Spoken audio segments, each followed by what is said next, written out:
캐서린의 목소리가 조금 커졌다. 저는 이분들을 믿지 않아요. 누구를 믿지 않는다고요? 스승들요. 믿지 않는다고요? 네, 저는 믿음이 부족해요. 그래서 제 인생이 그렇게 힘들었던 거예요. 저는 살면서 믿음이 없었어요. 나는 이번 인생에서 어떤 것을 배웠느냐고 물었다. 분노와 시기, 남에 대해 감정을 품는 것을 배웠어요. 또 제가 제 삶을 지배할 수 없다는 것을 배웠어요. 지배하고 싶었지만 되지 않았어요. 스승들을 믿었어야 했어요. 스승들은 처음부터 끝까지 우리를 인도해줘요. 하지만 저는 믿지 않았어요. 저는 세상을 한 번도 기쁜 마음으로 바라본 적이 없어요. 믿음을 가져야 돼요. 캐서린이 말을 멈추었다. 내가 물었다. 우리 자신을 더 훌륭하게 만들기 위해서 캐서린과 내가 해야 할 일은 뭡니까? 우리는 똑같은 길을 가야 하는 건가요? 대답은 지난주에 직관적 능력과 가사 상태로부터의 복귀에 대해 이야기해 주던 스승으로부터 흘러나왔다. 목소리와 말씨가 캐서린이나 방금 나타났던 시인 스승과는 판이했다. 모든 사람의 길은 기본적으로 같습니다. 우리 모두는 육체 상태에 있는 동안 몇 가지 태도를 배워야 합니다. 이런 태도를 다른 사람보다 빨리 익히는 사람들도 있습니다. 자애, 희망, 믿음, 사랑. 우리는 이러한 것을 모두 알아야 하는데 그것도 잘 알아야 합니다.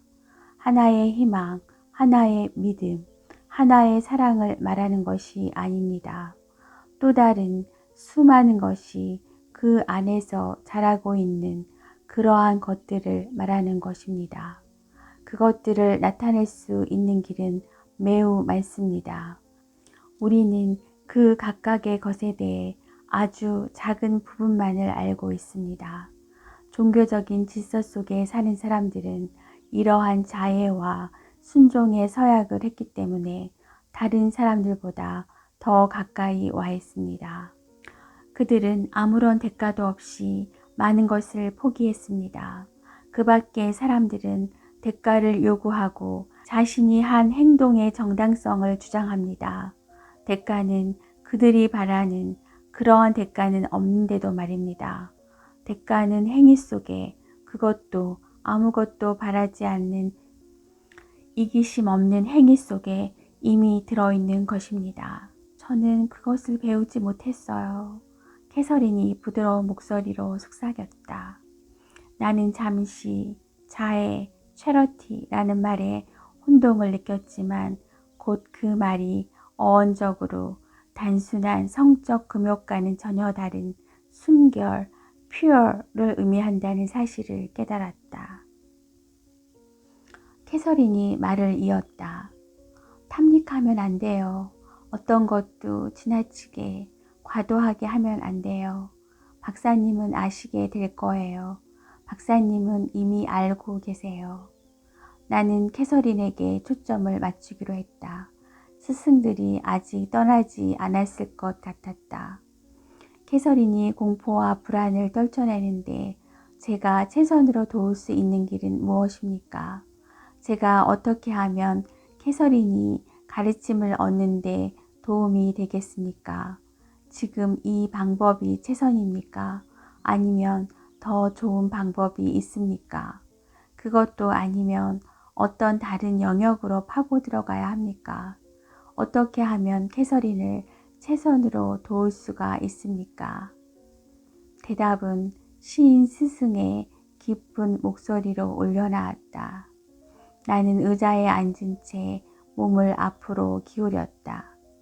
선생은 옳은 길을 가고 있습니다.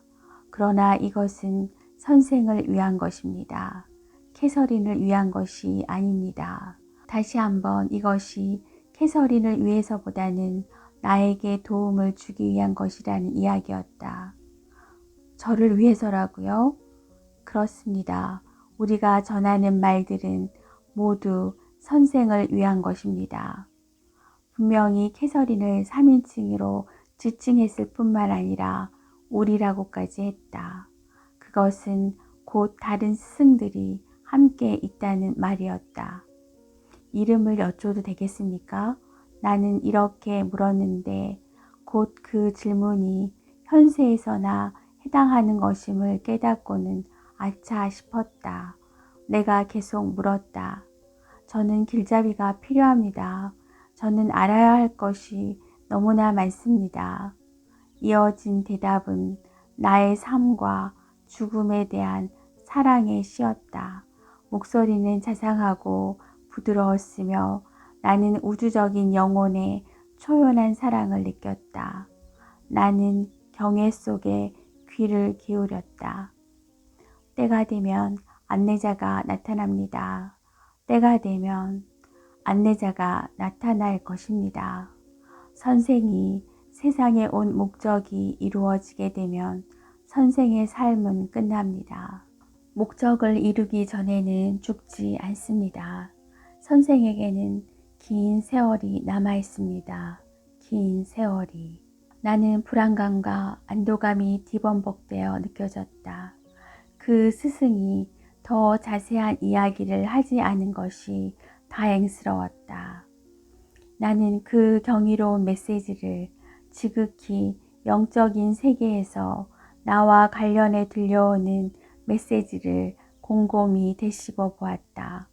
그 메시지에는 엄청난 의미가 담겨 있었다. 사후의 빛과 사후의 삶, 나고 죽는 때의 선택, 확실하고도 올바른 스승들의 인도, 단순한 연륜에 의해서가 아니고 얻은 깨달음과 완수한 의무로 평가되는 삶, 자애와 희망과 믿음과 사랑, 대가를 바라지 않는 행위, 그 모든 것은 나에게 주어지는 메시지였다. 한데 어떤 목적으로, 그렇다면 내가 이 땅에서 수행해야 할 임무는? 폭포처럼 쏟아진 이 극적인 메시지들은 나의 개인적인 생활과 가족 생활을 깊이 변화시켰다. 나는 서서히 변화를 감지할 수 있었다. 극심한 교통체증으로 오도 가도 못하게 된 적이 있었다. 나는 평소 차가 막히면 짜증을 못 찾는 성미였는데 나는 내가 짜증을 내지 않고 있다는 것을 깨달았다. 이전에 늘 그랬던 것처럼 다른 운전자들이 잘못했다고 해서 욕을 퍼붓지도 않았다. 나는 아내와 자식들을 보면서 우리가 이전에도 함께 생을 살았을까 하고 자문하곤 했다. 우리가 스스로 선택해서 이 인생의 시련과 슬픔, 기쁨을 함께 나누기로 했다는 말인가? 우리가 영원한 존재란 말인가? 나는 가족에 대한 연민과 사랑이 샘솟는 것을 느꼈다. 결점이나 잘못은 사소해 보였다. 그런 것은 그리 중요한 것이 아니었다. 정말 중요한 것은 사랑이었다. 나는 똑같은 이유로 자신의 결점에 대해서도 관대해졌다.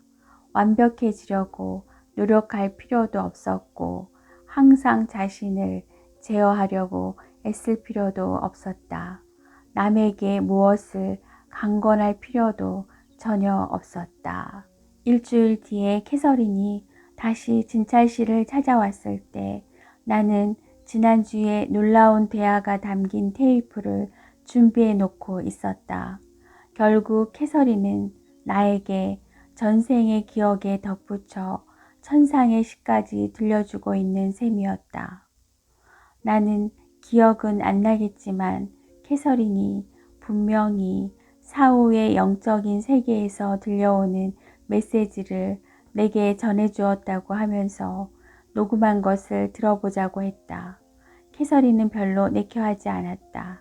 하기야 캐서린으로서는 증세가 몰라보게 호전되어 사는 게 즐거운데 굳이 그런 테이프를 들을 필요가 있겠느냐 했을 것이다. 게다가 좀 섬뜩하기도 했을 것이다. 나는 캐서린을 설득했다. 그 메시지는 놀랍고 아름답고 희망을 주는 것이었고 모두 캐서린을 통해 전해진 것이었기에 당사자와 함께 나누고 싶었던 것이다. 나는 지난 몇 달 동안 통상적인 정신치료 방법은 한 번도 사용하지 않았다. 전혀 필요가 없었던 것이다. 우리는 한 주 동안 지낸 이야기를 몇 분간 나누고는 곧바로 체면 치료에 들어가곤 했다. 현생의 기억에 의한 것이었든 전생의 기억에 의한 것이었든 캐서린은 완쾌된 것이나 다름이 없었다. 공포와 공황 증세는 거의 사라졌다. 캐서린은 죽음에 대해서도 두려워하지 않게 되었다. 더 이상 자제력을 잃을까봐 걱정하지도 않았다. 정신과 의사들은 캐서린과 같은 증세를 보이는 환자들을 치료하기 위해 안정제나 항우울제를 투여한다. 환자들을 이러한 약물 치료와 함께 집중적인 정신치료나 집단치료를 받게 된다. 정신과 의사들은 대부분 캐서린 같은 증세가 뇌화학물질의 장애와 같은 생물학적인 이유에서 비롯된다고 믿고 있다. 캐서린을 깊은 체면 상태로 이끌어가면서 나는 약물 치료나 전통적인 정신치료, 집단치료 등의 방법을 사용하지 않고 단 몇 주 만에 캐서린을 거의 완치시켰다는 사실이 정말 획기적이고 놀라운 일이라는 생각이 들었다. 그것은 단순한 증세의 억제도 아니었고 공포에 짓눌린 삶을 이를 악물고 참아 나가야 하는 것도 아니었다. 그것은 완치, 곧 증상의 절멸이었다. 캐서린은 지극히 밝고 평온하고 행복했다. 캐서린이 쏟아낸 말들은 내용과 형식에서 일상의 능력을 넘어서는 것이었다. 특히 캐서린 자신이나 나의 개인사와 관련된 내용에 대해서는 극히 초월적인 능력을 보여주었다. 캐서린은 듣도 보도 못한 것에 대한 지식을 지니고 있었다. 이러한 지식과 그 모든 과정은 캐서린이 접해온 문화나 받아온 교육과는 전혀 동떨어진 것이었고 캐서린의 세계관과도 배치되는 것이었다. 캐서린은 단순하고 솔직한 편이다. 캐서린은 학자가 아니었고 따라서 그 입에서 흘러나온 여러 사실과 제목, 역사적 사건, 설명과 묘사, 또 그 시들을 발명해낼 만한 능력이 없었다. 정신과 의사로서 또 학자로서 나는 그 내용들이 캐서린의 무의식 어디선가에서 나온 것이라고 확신했다. 그것은 확실한 사실이었고 추워도 의심의 여지가 없는 현실이었다. 설사 캐서린이 뛰어난 배우였다 하더라도 그러한 것을 꾸며낼 수는 없었다. 그 지식들은 너무나도 정확하고 너무나도 상세했으며 캐서린의 능력을 저만치 넘어선 것이었다. 나는 캐서린의 전생을 탐사하는 일이 치료라는 목적과 무슨 관련이 있을까 곰곰이 생각해 보았다. 우연히 새로운 세계에 발을 들여놓은 뒤로 캐서린은 아무런 약물의 도움 없이 극적인 속도로 회복되었다. 그러나 캐서린의 전생 기억을 설명할 수 있는 다른 방법은 과연 없을까? 그 기억들이 유전자를 통해 전달된 것은 아닐까? 그러나 이러한 가설은 과학적으로 성립할 수가 없었다. 유전적인 기억은 한 세대에서 다음 세대로 분절 없이 이어지는 유전 형질을 필요로 한다. 캐서린은 지구 곳곳을 살았으며 따라서 그 유전적 끈은 군데군데가 끊겨 있는 셈이었다. 캐서린은 자식을 안고 홍수에 휩쓸려 죽기도 했으며 때로는 자식도 없이 또 때로는 꽃 같은 나이에 지기도 했다. 캐서린의 유전자 풀은 소멸했고 상속되지 못했다. 또 죽음 이후에 삶과 중간 상태라는 문제도 있었다. 그곳에는 육체도 없었고 유전적인 물질은 더더욱 없었지만 캐서린의 기억은 연속적으로 보존되었다. 불가능했다. 유전학적인 설명은 폐기할 수밖에 없었다. 어쩌다가 들어가 볼 수도 있다는 모든 인류의 기억과 경험을 보관하고 있는 창고라는 칼 융의 집단 무의식 개념은 어떠한가? 종종 상이한 문화 사이에 유사한 상징이 나타나는 경우가 있다. 심지어 꿈에서도 그와 같은 일이 일어난다. 융에 따르면 집단 무의식은 개인적으로 습득되는 것이 아니고 모종의 방법으로 뇌 구조 속에 전승된다. 이 집단 무의식에는 모든 문화에서 역사적인 전통이나 유포에 의지되지 않고 새로이 창출되는 모티브나 이미지로도 포함된다. 나는 캐서린의 기억이 융의 개념으로 설명하기에는 내용이 너무 구체적이라고 생각했다. 캐서린의 지식은 상세하고 구체적이었을 뿐만 아니라 캐서린의 일상적 능력을 넘어서는 것이었다. 그것은 책에서 주워 모아 알았다가 잠깐 잊어버리고 있었던 그러한 지식이 아니었다. 어린 시절에 체득했다가 의식으로 튀어나오지 못하고 눌려있던 그런 지식도 아니었다. 스승들과 그들의 메시지는 또 어떠한가? 캐서린의 입을 통해 전해졌지만 그것은 캐서린의 것이 아니었다. 그들의 지혜는 캐서린의 전생 기억에도 반영되어 있었다. 나는 이러한 정보와 메시지들이 진실이라는 것을 알았다. 누가 저한테 말을 하고 있는 게 느껴져요. 뭐라고 해요? 인내에 대해 이야기하고 있어요. 사람은 인내를 배워야 한다고. 네, 계속해 보세요. 그 대답은 시인 스승으로부터 나왔다. 인내와 기다림, 모든 것은 때가 되어야 이루어집니다. 인생이란 서둘러 끌어나갈 수 없고 많은 사람들이 바라는 것처럼 계획한 대로 진행되지도 않습니다. 우리는 정해진 시간에 우리에게 다가오는 것을 받아들여야 하며 그 이상을 바라서는 안 됩니다. 그러나 삶은 끝이 없기에 우리는 결코 죽지 않습니다. 우리는 태어난 것이 아닙니다. 우리는 그저 변화의 여러 국면 속을 지나가는 것입니다. 끝은 없습니다. 인간은 여러 차원 속을 살고 있습니다. 시간은 우리가 보는 것과 같지 않습니다. 시간은 우리가 얻은 가르침 속에 있습니다. 긴 침묵이 있었다. 시인 스승이 말을 이었다. 때가 되면 선생에게 모든 것이 밝혀질 것입니다. 그러나 선생은 우리가 앞서 전해준 지식들을 온전히 자신의 것으로 만들 수 있어야 합니다. 한 주 한 주가 지나면서 캐서린의 신경성 공포와 불안 증세가 한 겹씩 벗겨져 나가고 있었다. 캐서린은 매주 더 평온해졌고 더 부드러워졌으며 더 참을성이 많아졌다.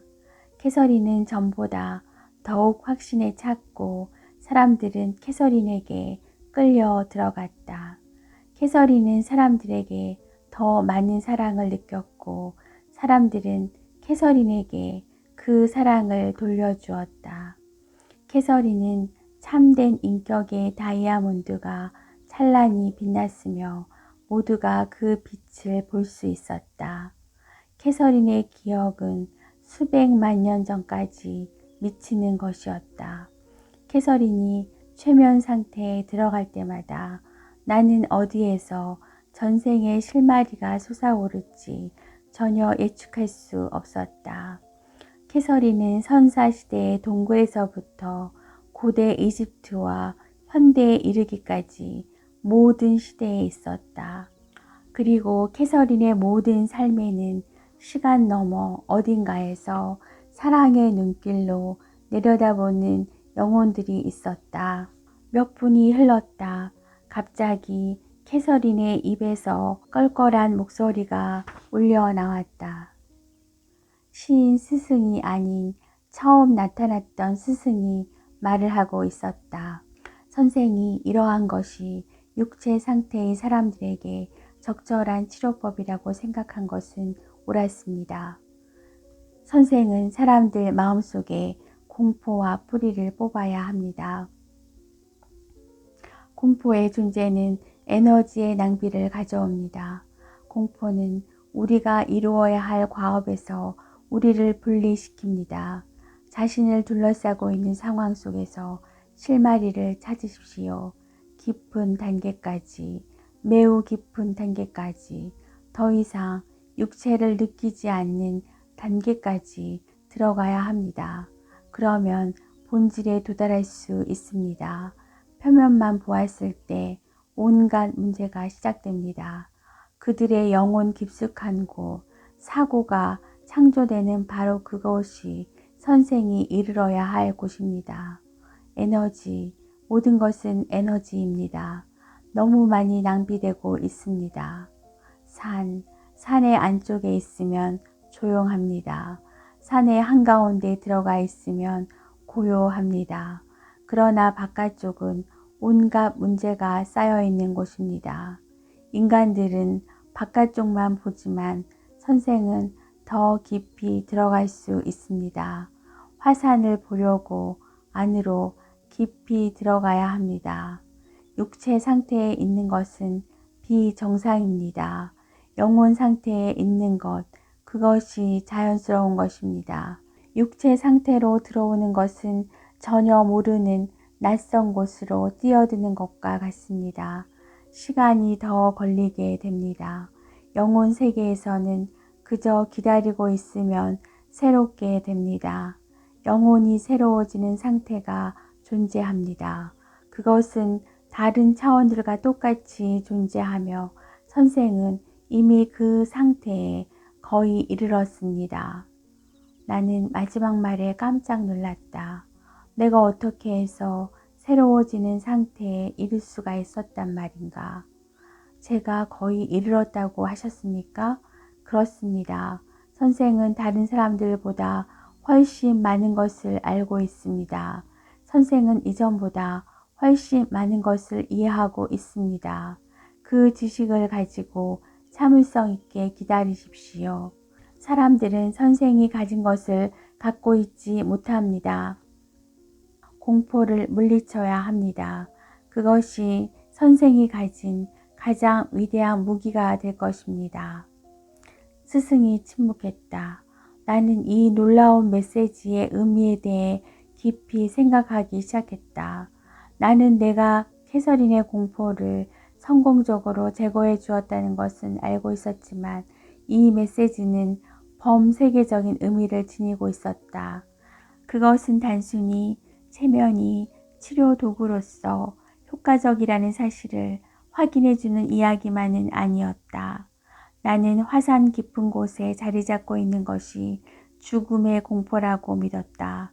죽음에 대한 공포, 가슴 밑바닥에 숨어 있어서 아무리 많은 돈이나 권력으로도 어찌할 수 없는 항구적인 공포, 그것이 핵심이었다. 그러나 사람들이 삶에는 끝이 없고 우리는 죽지 않으며 우리는 실제로 태어난 것이 아니다 하는 것을 알게 된다면 공포는 용해될 것이다. 만약 사람들이 자신이 헤아릴 수도 없이 많은 생애를 살아왔으며 앞으로도 셀 수 없이 많은 삶을 살게 될 것이라는 사실을 알게 된다면 그들이 느끼게 될 생에 대한 확신은 얼마나 클 것인가.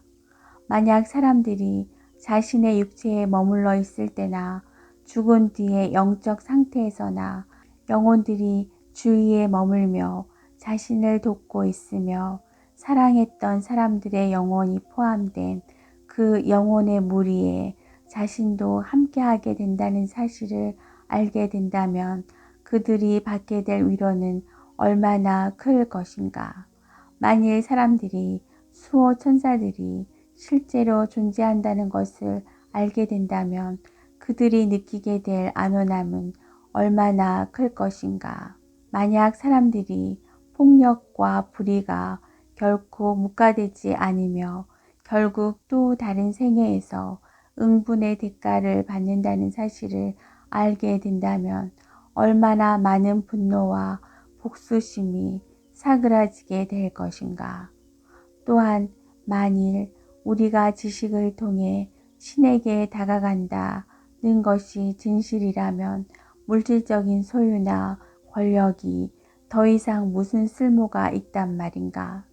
욕망이나 권력욕은 그야말로 허접 쓰레기에 지나지 않을 것이다. 그러나 내가 이러한 지식을 가지고 사람들에게 어떻게 다가갈 수 있단 말인가. 수많은 이들이 교회와 예배당과 사찰을 찾아가 영혼의 불멸을 노래하는 기도문을 암송한다. 그러나 예배가 끝나고 나면 그들은 다시 경쟁하는 생활로 돌아와 욕망과 부정과 이기심의 행위들을 한다. 인간의 이러한 경향들은 영혼의 진보를 지연시킨다. 그래서 확신이 부족하다면 과학이 도움이 될 수 있을 것이다. 도대체 내가 하는 어떤 일을 돕는다는 것인가? 캐서린이 다시 속삭이기 시작했다. 기디언이라는 이름을 가진 분이 저한테 말을 하려고 해요. 뭐라고 하는데요? 제 주위를 감싸고 있는데 멈추려고 하지를 않아요. 그분은 일종의 보호령이에요. 지금 저하고 놀고 계세요. 캐서린의 보호령 가운데 한 분이란 말이에요? 네, 그런데 지금은 놀고 계세요. 여기저기서 뛰어오르고 있어요. 그분이 제 주위에 계시다는 걸 저한테 알리려고 하는 것 같아요. 제 주위 어디에나 계시다는 것을요. 기디언이라고 했나요? 그분이 여기 계세요. 그분이 계셔서 더 안심이 됩니까? 네, 제가 필요로 하면 나타나세요. 좋아요. 지금 우리 주위에 영혼들이 있나요? 캐서린은 초의식 상태에서 속삭이고 있었다. 네, 있어요. 영혼이 많아요. 그분들은 스스로 원하실 때만 나타나요. 스스로 원하실 때만 나타나요. 우리는 모두 영혼이에요. 하지만 다른 사람들은 육체 상태에 있는 사람도 있고 새롭게 되는 기간에 있는 사람도 있어요. 그 나머지는 보호령들이에요. 하지만 우리도 그렇게 돼요. 우리도 보호령이었어요. 우리는 왜 배우려면 육체로 돌아와야 하나요? 왜 영혼 상태에서는 배울 수가 없는 거죠? 그 둘은 각각 다른 단계의 배움이에요. 육체 상태에서만 배울 수 있는 것이 있어요. 우리는 고통을 느껴야 돼요. 영혼 상태가 되면 고통을 느끼지 않아요. 그때는 새롭게 되는 기간이에요. 박사님의 영혼은 새로워지고 있어요. 육체 상태에 있을 때에는 고통을 느낄 수 있어요. 아프다는 것을 느끼죠. 영혼 상태에서는 느끼지 못해요. 행복과 만족감이 있는 거예요. 하지만 지금은 우리가 새롭게 되는 기간이에요. 영혼 상태에 있는 사람들이 교류하는 방식은 달라요. 육체 상태에 있으면 관계를 경험할 수가 있어요. 그동안 나는 캐서린의 문제에 대해 다른 동료들과 토론하는 것을 꺼려왔다. 실제로 나는 캐롤이나 그 밖에 몇몇 안전한 사람들을 제외하고는 이러한 진기한 정보를 나눠주지 않고 있었다. 캐서린을 치료하면서 얻은 지식들이 분명히 진실이고 지극히 중요한 내용이라는 것을 알고는 있었지만 동료나 다른 과학자들에게 이야기했을 때 그들이 보일 반응이 염려되어 침묵하고 있었던 것이다. 나는 여전히 나의 명성과 경력 그리고 남의 이목에 연연하고 있었다. 나의 회의주의적 사고방식은 매주 캐서린의 입술에서 증거가 쏟아질 때마다 침식되어 갔다. 나는 치료 과정을 녹음한 테이프를 자주 들으며 그 드라마와 현장성을 재경험하곤 했다. 그러나 다른 사람들은 내 경험에만 의지하게 될 것이었다. 내 경험이 아무리 강렬해봤자 그들의 경험은 아닌 것이다. 나는 자료를 더 많이 모아야 한다고 생각했다. 내가 점차 이러한 메시지들을 받아들이고 믿게 되면서 내 생활은 이전보다 더 자연스럽고 만족스러운 것이 되어갔다. 이제는 더 이상 경쟁을 하고 위선을 떨고 연기를 하고 자신을 숨길 필요가 없었다. 사람들과의 관계가 더욱 솔직하고 직접적이 되었다. 놀랍게도 대부분의 사람들이 내 이야기에 흥미를 보이며 더 알고 싶어 했다. 많은 사람들이 나에게 ESP, 기시감, 처음 대하는 일을 전에도 한 번 겪은 것처럼 느끼는 일, 유체이탈, 전생에 대한 꿈 따위와 같은 초심리학적 사건을 경험했다고 털어놨다. 이러한 초심리학적 사건들은 매우 일반적이며 사람들이 알고 있는 것보다 훨씬 자주 일어난다. 그것이 희귀하게 보이는 것은 단지 그러한 경험을 남에게 이야기하는 것을 꺼리기 때문이다. 특히 자신의 분야에서 오랫동안 전문적인 소양을 쌓아온 사람일수록 그러한 경험을 남에게 털어놓기를 꺼린다. 우리 병원에 책임을 맡고 있으면서 세계적인 명성을 얻고 있는 교수가 한 분 있다. 이 교수는 돌아가신 선친과 대화를 나누며 선친은 그를 위험한 상황에서 구해준 적이 여러 번 있다. 또 다른 유명한 박사는 수화기를 들기도 전에 전화를 건 상대가 누구인지 알아내곤 하는 능력을 지녔다. 중서부에 있는 한 대학의 정신과 과장을 맡고 있는 교수가 있는데 그 부인도 심리학 박사이다. 이 박사 부인은 항상 치밀한 계획 아래 세심하게 연구를 진행시키는 사람이다. 이 여자가 난생 처음 로마를 가게 되었다. 그런데 놀랍게도 여자는 마치 머릿속에 도로 지도가 인쇄되어 있는 것처럼 시내를 자유자재로 돌아다니는 것이었다. 여자는 다음 모퉁이에 무엇이 있는지 정확하게 알고 있었다. 나는 왜 이렇게 고도로 훈련된 전문가들이 밀실에 남아있는지를 이해할 수 있었다. 나도 그들 가운데 하나였기 때문이다. 우리는 자신의 경험과 감각을 부정할 수는 없었다. 그러나 우리가 받아온 훈련은 우리가 쌓아온 정보와 경험, 믿음의 정면으로 배치되는 것이었다. 그래서 우리는 침묵했던 것이다.